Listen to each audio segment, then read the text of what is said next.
అసలు యాక్చువల్గా మాంకాల్ టెంపుల్ ఇది. ఈ మాంకాల్ టెంపుల్ అనేది కాకతీయులకు సంబంధించింది. దాని ఉత్తరామంది ప్రతాపరుద్రులకు సంబంధించిన యాక్చువల్ ఒక టెంపుల్ అంటే గుడిలాగా లేకుండా వాయువు నేను చిన్న దాన్ని మా ఫాదర్ వాళ్ళందరూ కూడా మా పెద్ద మా కుటుంబ సభ్యులు చిన్న ఫ్లామేషన్ పెట్టారు. ఫ్లామేషన్ దగ్గర పోచమ్మ టెంపుల్ ఉంది. పోచమ్మ టెంపుల్ మాంకాల్ టెంపుల్ అంటే ఇక్కడ 7 డివిజన్స్ ప్రజలందరూ కూడా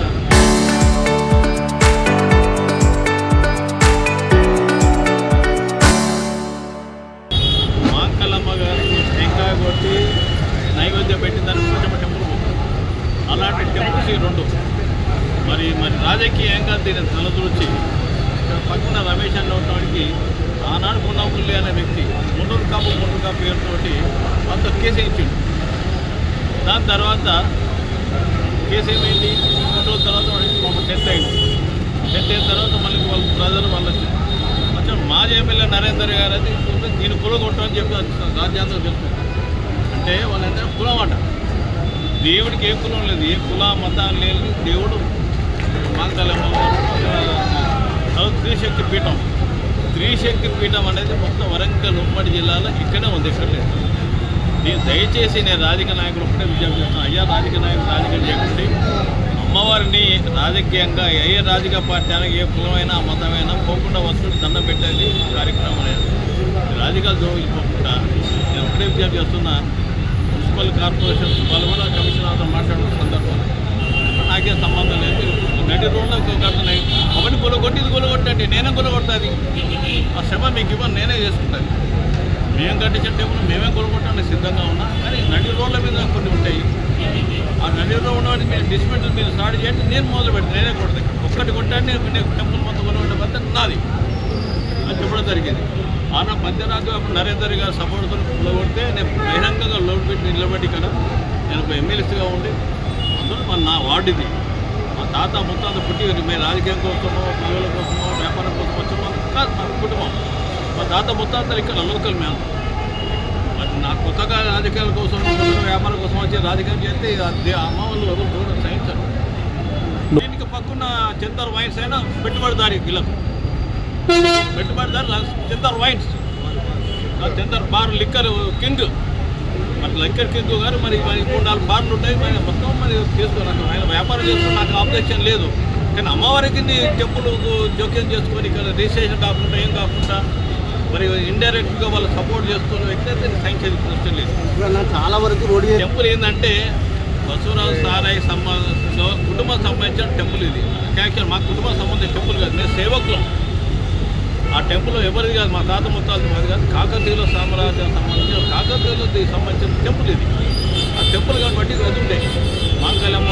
కానీ ప్రాంత ప్రజలందరూ భక్తులందరూ త్రిశక్తుల పీఠంలో పూజలు పెట్టుకుని నిత్యం పూజలు అవుతుంటాయి. ఇక్కడ పోచమ్మ టెంపుల్ ఉంది. మరి ఇలాంటి టెంపుల్కి జోలికి వస్తే ఎల్లుడు ఎంత రాజ్యాంగం. చాలా వరకు టెంపుల్స్ ఉన్నాయి. రాజకీయంగా నేను ఉన్నాను కదా, టార్గెట్ వాళ్ళకు టార్గెట్ వ్యక్తిగత నన్ను టార్గెట్ చేయండి, టెంపుల్ టార్గెట్ చేయండి. ఏదాల్చుకుని రాజకీయం నన్ను మీద టార్గెట్ చేయండి. నా తప్పు ఒప్పులు నేను లోపల ఉంటే నన్ను వెతికి నన్ను చట్టపరంగా నాకు యాక్షన్ తీసుకోండి. చట్టపరంగా నాకు యాక్షన్ తీసుకోండి. టెంపుల్ కావు కదా, కక్ష నా మీద ఉంటే టెంపుల్ ఎందుకు? నా వ్యక్తిగత ఇప్పుడే చెప్తున్నాను. నా మీద ఉంటే నా మీద యాక్షన్ తీసుకోండి. నేను చేసే తప్పుల మీద నేను చేయండి, నేను చేసే కబ్జాల మీద చేయండి, నేను చేసే దందల మీద చేయండి. రాజకీయ లబ్ధి కొరకు 40 సంవత్సరాలు పెడుతుంది. చేసిన ఇంకోటి పెట్టండి. చట్టపరంగా నా మీద యాక్షన్ తీసుకోండి. నేను రెడీ ఉన్నా. కానీ టెంపుల్ జోలికి వస్తే నేను సైన్ చేసే ప్రశ్న ఉండదు. ఎప్పుడుతోనే కలిసి హిందూ సంబంధించిన వాళ్ళు హిందూ దేవస్థానం అది, అందులో గ్రామ దేవతలు రోడ్డుకి వస్తే నేను ఒకటి ప్రశ్న లేదు. తప్పకుండా గుడి కాపాడడానికి నా ప్రాణాన్ని కూడా సైతం కూడా లెక్క చేయకుండా కాపాడడానికి సిద్ధంగా ఉన్నాను. మన హిందూ దేవాలయమైన త్రిశక్తి పీఠం మాంకాలమ్మ గుడిని అధికారులు కావచ్చు, మరి వచ్చిన పుకార్లో కావచ్చు, నిజమో అబద్ధమో మాకు తెలియదు. కానీ దీన్ని టచ్ చేస్తారనే ఉద్దేశంతో ఈరోజు మేమంతా హిందువులము ఒక్కటై ఈ గుడిని రక్షించుకోవడానికి కొరకు ఏకమై మేము ఇక్కడికి రావడం జరిగింది. దీన్ని ఏ శక్తులు ఎవరైనా కూడా దీన్ని టచ్ చేస్తే బాగుండదు. మేము ఏ పార్టీలో ఉన్నా కూడా మేమంతా హిందువులం. కాబట్టి మా హిందూ గుడి అయిన మా అమ్మవారిని రక్షించుకోవడానికి కొరకు మేము ఈరోజు ఈ గుడికి రావడం, ఇక్కడ ధర్నా కార్యక్రమంలో కూడా అన్ని పార్టీలకు అతీతంగా, మతాలకు అతీతంగా ఇక్కడ మేము పాల్గొనడం జరిగింది. ఇది ఇట్లనే కొనసాగితే మాత్రం బాగుంటుంది. ఎవరైనా ఇంటికి సంబంధించిన వ్యక్తి మాత్రం దీని కొరకు ఎలాంటి స్టేలు తెచ్చుకున్నా కూడా దాన్ని నడవదని ఈ సందర్భంగా తెలియజేస్తూ, ఇక ముందు కూడా దీని మీద ఇలాంటి అరాచక శక్తులు కూడా టచ్ చేస్తే ఊరుకునేది లేదని ఈ సందర్భంగా హెచ్చరిస్తున్నాం. చరిత్ర సృష్టించినోడు ఇప్పుడు ఆ చరిత్రని తిరగరాయబోతున్నాడు. అబద్ధాల గోడల్ని బద్దలు కొట్టి నిజాలను రాగా మీ ముందుంచబోతున్నాడు. నిజమైన వార్తల కోసం వెంటనే డౌన్లోడ్ చేసుకోండి రా యాప్ని.